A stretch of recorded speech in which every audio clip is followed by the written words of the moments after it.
Assalamualaikum warahmatullahi wabarakatuh. InsyaAllah pada kelas kali ini saya akan buat dalam konsep video sahaja.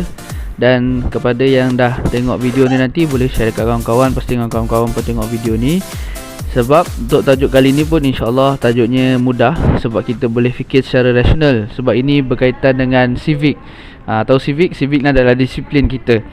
Okey, yang ada buku teks boleh tengok buku teks muka surat 15. Kita akan masuk pada tajuk yang kedua, iaitu peraturan di bilik sains. Okey, peraturan di bilik sains, tajuk yang sangat mudah. Sebab semua orang sedia maklum apakah benda yang baik itu boleh dilakukan, benda yang tak baik, benda yang buruk itu kita hindari. Okey, sebelum kita belajar apakah peraturan-peraturan di bilik sains, apa yang anda kena buat ketika berada di bilik sains, sebelum tu kita cuba masuk sekejap bilik sains. Kita bayangkan sekarang ni kita masuk dalam makmal sains ataupun bilik sains. Cuba kita bayangkan apakah barang-barang yang ada dalam bilik sains. Okey, antara barang yang ada dalam bilik sains adalah, yang pertamanya adalah mikroskop. Mikroskop. Okey, mikroskop ni fungsinya adalah untuk melihat benda-benda halus ataupun mikroorganisma ataupun hidupan seni yang kita tak boleh lihat dengan mata kasar. Itu adalah mikroskop. Okey, antara contoh lain adalah kelalangkun. Kelalangkun ni adalah untuk menyukat air. Kita juga ada bansen bena ataupun penunu bansen. Fungsinya adalah untuk memanaskan sesuatu. Kita juga ada tabung uji, kita juga ada bika, kita ada tripod stand. Okey, macam-macam peralatan di bilik sains. Sebab tu bilik sains ni kena ada peraturan. Sebab kita tak nak ada orang salah guna ataupun main-main dalam bilik sains yang boleh menyebabkan kerosakan ataupun kecederaan yang akan berlaku dalam bilik sains. Sebab dalam bilik sains ni banyak barang kaca, banyak barang yang mudah terbakar. Jadinya kalau kita main lari, contohlah kita tersenggol bika, kita tersenggol kaca, andai kata dia pecah, dia boleh menyebabkan luka.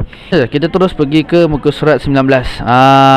Ini baru kita belajar satu persatu peraturan di bilik sains. Dalam bilik sains ni banyak, macam saya cakap tadi, dalam bilik sains ni banyak peralatan yang berbahaya dan mudah terbakar.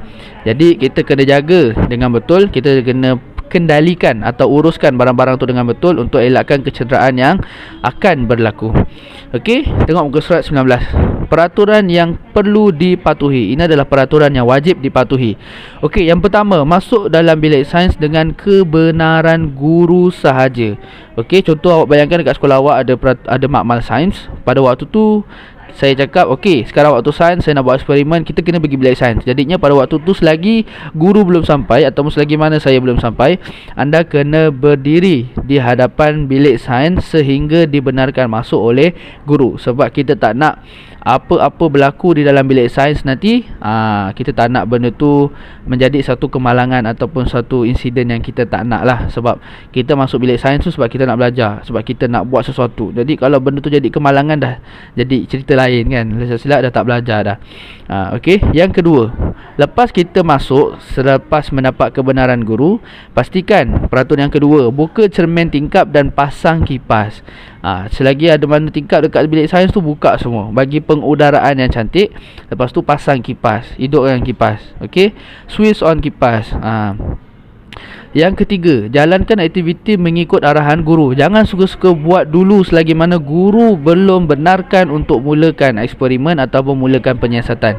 Ini biasa. Kadang cikgu belum suruh, kita dah mula dulu. Sebab apa? Sebab kita terlampau excited. Tapi tak boleh. Sebab apa? Sebab kita tak nak benda tu berlaku kesilapan semasa membuat. Sebab kita tak ada guru yang lead awak, kita tak ada guru yang pimpin awak untuk buat eksperimen. Jadi pastikan jangan sampai guru belum suruh tapi awak dah buat dulu. Tak boleh. Sebab barang yang ada dalam bilik sains tu semuanya adalah limited. Limited ni maksudnya terhad. Jadi jangan kita bazirkan kalau kita buat silap. Okey, yang keempat, nyalakan penunu bansen dengan cara yang betul. Jangan suka-suka hidupkan dengan betul. Tak boleh suka-suka hidupkan tanpa kebenaran guru. Nak cucuh penunu bansen tu pun ada caranya. Okey, yang pertama, kita kena letak dulu kertas, bakar api dekat kertas. Lepas tu kita letak dekat atas penunu bansen tu, baru kita hidupkan paip penunu bansen. Hidupkan jangan terlalu besar, hidupkan pelan-pelan, kecil-kecil. Okey, dia dah hidup, baru kita kawal api dia. Lepas tu yang keempat, ikat rambut dengan rapi ketika mengendalikan eksperimen. Jangan sampai rambut awak ni terkeluar-keluar bagi perempuan kan. Pakai tudung tapi rambut terkeluar-keluar.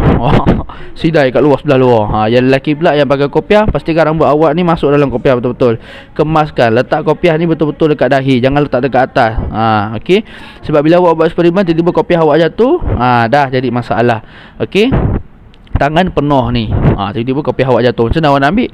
Bagi yang perempuan pula yang pakai tudung, pastikan tudung awak dijaga dengan betul. Okey, sebab kita tak nak nanti awak tengah main penundur bangsa, tiba-tiba awak tunduk tak perasan, rupanya tudung awak dekat bawah tu dah terbakar dengan awak sekali hitam. Okey, seterusnya yang kelima, 1, 2, 3, 4, 5. Bahan buangan cecair hendaklah dibuang ke dalam sinki dengan air paip yang mengalir. Pastikan, contoh pada waktu tu awak buat satu eksperimen dan ada lebihan cecair. Tahu cecair? Sifat jirim ada 3, pepejal, cecair dan gas. Jadi contoh andai kata cecair tu ada lebihan yang awak perlu buang, jangan buang cecair di dalam tong sampah. Okey, jangan buang cecair dalam tong sampah. Itu adalah satu kesalahan. Sebab dia boleh menyebabkan ketidakselesaan dalam bilik sains atau menyebabkan lain-lain perkara yang boleh mendatangkan kemalangan. Buang cecair dalam sinki. Tahu sinki, kenal sinki kan? Kat rumah semua orang ada sinki. Hidupkan paip. Hidupkan paip baru buang. Okey. Seterusnya yang ke-6. 1, 2, 3, 4, 5, 6. Oh, tadi yang ke-6, sekarang yang ke-7. Padamkan bahan yang terbakar atau berbara sebelum membuangnya ke dalam bakul sampah. Buang dulu, padamkan dulu. Contoh tadi awak dah hidupkan kertas, awak nak hidupkan penundur Bunsen kan. Contoh kertas tadi awak dah hidupkan. Jangan pada waktu api masih ada dekat kertas tu awak terus buang dalam tong sampah. Jangan, sebab boleh menyebabkan tong sampah tadi terbakar. Pastikan kertas yang awak bakar tadi tu, yang lebihan awak dah guna untuk buat penundur Bunsen tadi, awak padamkan dulu apinya. Tak kisahlah awak celup dekat sinki ke, awak biarkan sampai dia terpadam ke apa. Lebihan kertas tu tadi baru boleh dibuang dalam tong sampah selepas apinya mati. Okey, jangan api tengah hidup awak buang dalam tong sampah. Okey. Seterusnya, buang bahan buangan pepejal ke dalam bakul sampah. Buang bahan buangan pepejal ke dalam bakul sampah. Pepejal ni contohnya macam kertas. Pepejal ni ada benda yang keras macam ni. Contoh ni pepejal. Contoh lagi gunting. Gunting ni pepejal. Okey, semua benda yang keras yang tidak boleh mengalir itu adalah pepejal. Okey, pastikan buang pepejal dalam tong sampah. Jangan buang kat sinki sebab boleh menyebabkan tersumbat.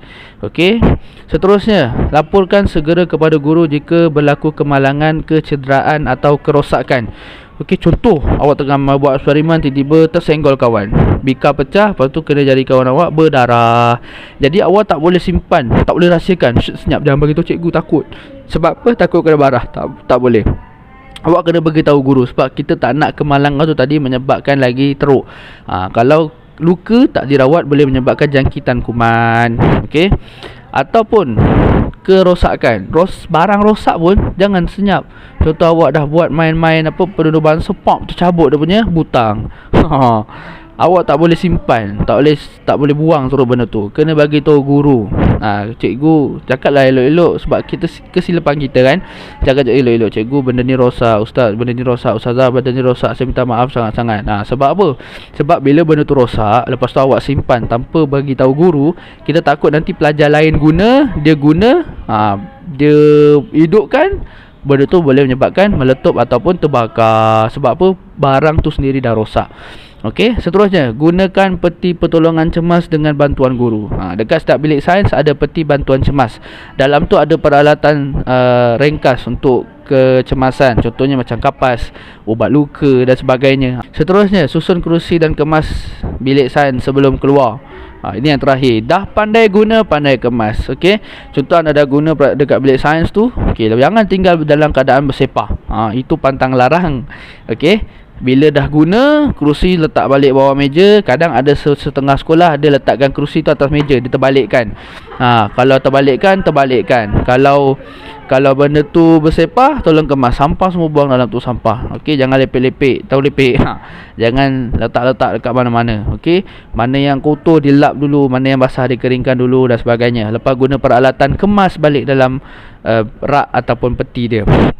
Okey, itu adalah peraturan di bilik sains yang wajib anda patuhi. Seterusnya, perkara yang dilarang, tak boleh. Apa yang tak boleh? Yang pertama, bergurau dan berlari dalam bilik sains. Ini bukan padang ya. Ini adalah bilik sains. Jadi anda tak dibenarkan sama sekali berlari, sebab banyak sangat peralatan yang berbahaya dalam bilik sains. Awak bayangkan awak lari, awak terjatuh. Kepala ni kena bucu meja, dah berdarah tak pasal-pasal. Ataupun awak lari tersenggol kawan tengah bawa bika, jatuh, pecah. Kena awak, kena kawan awak sekali. Barang rosak, awak pun cedera. Okey, sebab tu tak boleh main lari dalam bilik sains. Yang kedua, makan dan minum dalam bilik sains. Makan tak boleh, minum pun tak boleh. Jangan suka bawa makanan makan nasi biryani dalam bilik sains, makan nasi lemak, makan nasi ambeng dalam bilik sains, tak boleh. Okey, sebab itu adalah tempat belajar. Itu adalah tempat untuk buat eksperimen. Itu adalah tempat untuk buat penyiasatan, bukan kantin. Okey. Seterusnya, menyentuh, menghidu atau memasukkan sebarang bahan ke dalam mulut tanpa kebenaran guru. Contoh, ada satu bahan ni awak sebenarnya nak guna, tapi awak rasa macam sedap je barang dia, macam nak cuba je, awak pun makan. Tak boleh. Okey, sebab itu bukan makanan. Okey, walaupun contoh awak buat eksperimen pasal roti, awak rasa macam wah roti, itu bukan untuk dimakan, tapi itu adalah untuk diuji atau dibuat penyiasatan. Okey, tak boleh makan, tak boleh hidu. Contoh awak dapat cecair, cikgu bagi awak cecair apa-apalah, sodium klorid ke apa ke, awak pun bau. Tak boleh. Kalau bau tu adalah benda yang beracun, tak pasal mati kejung dalam bilik sains. Seterusnya, membawa keluar peralatan sains tanpa kebenaran guru. Ini juga tak boleh. Tak boleh suka bawa bekas bika lah, mikroskop lah, jakun dengan benda-benda tu kan. Jadi awak pun bawa balik, simpan masuk dalam kocik, lepas tu bawa balik. Tak boleh, sebab itu adalah harta sekolah ataupun harta di bawah sains. Okey, dan kita takut ada sebahagian barang ataupun alatan yang awak tak reti guna, tak pandai guna dengan betul. Bila awak bawa balik, awak guna suka-suka, boleh menyebabkan kecederaan ataupun kebakaran. Jadi kita nak elakkan semua benda tu berlaku. Okey, tadi kita dah masuk perkara di bilik sains dan peraturan yang dilarang ketika di bilik sains. Sekarang ni, apa tugasan yang saya nak awak buat adalah senang sahaja. Buat peta minda. Okey, buat dua peta minda. Peta minda yang pertama adalah peta minda perkara yang perlu dipatuhi, buat dalam satu muka surat dalam buku panjang. Yang kedua, buat peta minda perkara yang dilarang. Buat muka surat sebelah. Jangan satu muka surat, tak muat. Saya tak nak. Saya nak dua muka surat yang berbeza. Okey, InsyaAllah sampai situ saja kelas kita pada kali ini. Saya ulang sekali lagi. Buat satu peta minda perkara yang perlu dipatuhi. Peta minda kedua adalah perkara yang dilarang. Buat dua muka surat. Buat dua peta minda besar. Okey, satu muka surat, satu lagi satu muka surat. Saya tak nak awak gabung dalam satu muka surat, sebab nanti tulisan awak jadi kecil dan akan jadi bersepah dalam tu. Jadi tak kemas, awak sendiri pun tak akan faham. Okey, ustaz nak kena salin semua ke? Tak, ikut kefahaman awak. Okey, ikut nota mudah bagi awak. Contoh dekat sini, padamkan bahan yang terbakar atau berbara sebelum membuangnya ke dalam tong sampah. Kan panjang kan ayatnya tu, awak boleh pendekkan. Contoh, padamkan bahan yang terbakar sebelum dibuang ke dalam tong sampah. Dah cukup, itu pun boleh. Okey, tak payah panjang, ikut kefahaman awak. Okey, jadi awak boleh faham, awak boleh salin, dan yang belajar pun awak. Jadinya jangan buat nota yang susah-susah, sebab nanti saya takut ataupun kita susah nak faham nota tersebut. Okey, insyaAllah itu saja tugasan yang saya beri pada awak. Senang, mudah dan ringkas. Dan saya nak awak tolong hantar pada selewat-lewatnya pada hari Khamis. Okey, selewat-lewatnya pada hari Khamis. Sama ada saya minta awak hantar buku ke sekolah ataupun just sampai gambar ke, itu nanti saya akan maklumkan dalam WhatsApp, insyaAllah. Okey, yang penting selewat-lewatnya hantar pada hari Khamis. Itu sahaja. InsyaAllah kita akan jumpa pada kelas yang akan datang dalam subjek sains. Okey, dan kita berjumpa pada masa akan datang. Itu sahaja. Sekian. Assalamualaikum warahmatullahi wabarakatuh.